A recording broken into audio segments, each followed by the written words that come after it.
Good morning, everybody. Today we are going to start with one more new topic in botany. So let us discuss. Let us come to the introduction. So, what are the living creatures around us? We will say plants, animals, human beings, etc.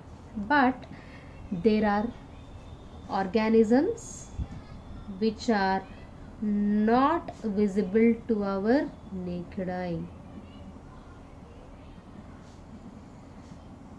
There are organisms which are not visible to our naked eye. These are called as microorganisms. They are called as microorganisms. Micro means small. They are very small organisms and they are not visible to our naked eye. These microorganisms, they can be easily viewed by the help of an instrument called as microscope. You can view the microorganisms under microscope. So these microorganisms, they are present everywhere: soil, air, water. They are present everywhere. These microorganisms, they are omnipresent. That means they are present everywhere. And also, whenever we say microorganisms, it includes many organisms like bacteria, fungi, then algae, then we have protozoans, then we have viruses. So all these are the different types of microorganisms. Then you have virions, then you have prions. So what is the most biggest in we have that inhibition that they are only harmful to us. We think that whenever I say bacteria or virus, definitely we will think about the infections caused by this bacteria, virus, different fungi, different allergies caused by them. So this bacteria, fungi, algae, protozoan, viruses, they are not, this bacteria and fungi, they are not only harmful to us, but few microorganisms, few bacteria, few fungi, few algae, they are beneficial to us. They are beneficial to us also. These microorganisms, they are not only causing the diseases, but these microorganisms are helping us in many ways. They are helping us in many ways. So we will see the pivotal role, the important role played by microorganisms in our day to day life. So now let us see the classification of microorganism, beneficial roles of microorganisms in our lives. Let us see the role of microbes in our household products. That means in our house, where we are encountering the microbes, whether it is in food or whether it is in controlling some infections or something like that. So first we will see the role of microbes in household products. So first let us take the simplest example of curd. So how is curd formed? Simply we will boil the milk. When the milk becomes lukewarm, we will add small amount of curd to it, and after some time you will observe the formation of curd. So what is happening in the process, what is happening in that point of 6 to 7 hours or 7 to 8 hours. What happens, how milk is getting converted into curd. Is there any magic that is happening over there? Absolutely not. If you take lactobacillus, you know, this organism, this bacteria is doing all the work over here. Lactobacillus is converting the milk into curd. So why we are using the term lacto means, okay, it is converting the curd, but why it is called as bacillus? Because it is rod shaped bacteria. It is rod shaped bacteria. Lactobacillus, it is a rod shaped bacteria. So what is lactobacillus doing to milk? This lactobacillus is acting on the proteins present in the milk, that casein. So what is happening to casein? It is coagulating the proteins. It is coagulating the proteins. Since the proteins are getting coagulated, you can observe the solid, milk becomes solid. Milk, it is turning into curd. So what happens? Lactobacillus is converting the proteins present in milk. It is coagulating the proteins. It is reacting with the proteins presenting in milk.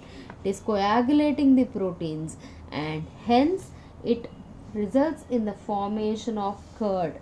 And lactobacillus, it is also called as lab. It is very, very important in fighting the infections, fighting the pathogens. It will fight with pathogens which are responsible for stomach infection and all. So this laid a foundation for the preparation of probiotics, which will improve our the health of the digestive system. So lactobacillus is responsible for the conversion of milk into curd. So what happens? This lactobacillus is multiplied. Lactobacillus is multiplied into more number, and it is converting milk into curd. Now let us see how our dosa or idli batter or bread, why is it rising up? So we know there is a process called as fermentation. What happens in fermentation? So why the dosa or idli it becomes spongy, or why it is coming soft, why bread is leavened up? So fermentation process takes place with our dosa batter or idli batter. So fermentation is the breakdown of sugar molecules.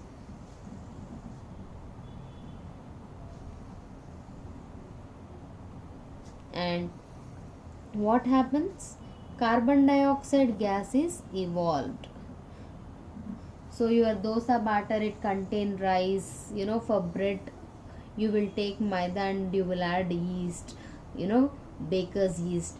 So what happens? This microorganisms like our yeast, they will react with the sugar molecules present in the flour, and they will breakdown of sugar molecules takes place, and carbon dioxide is evolved.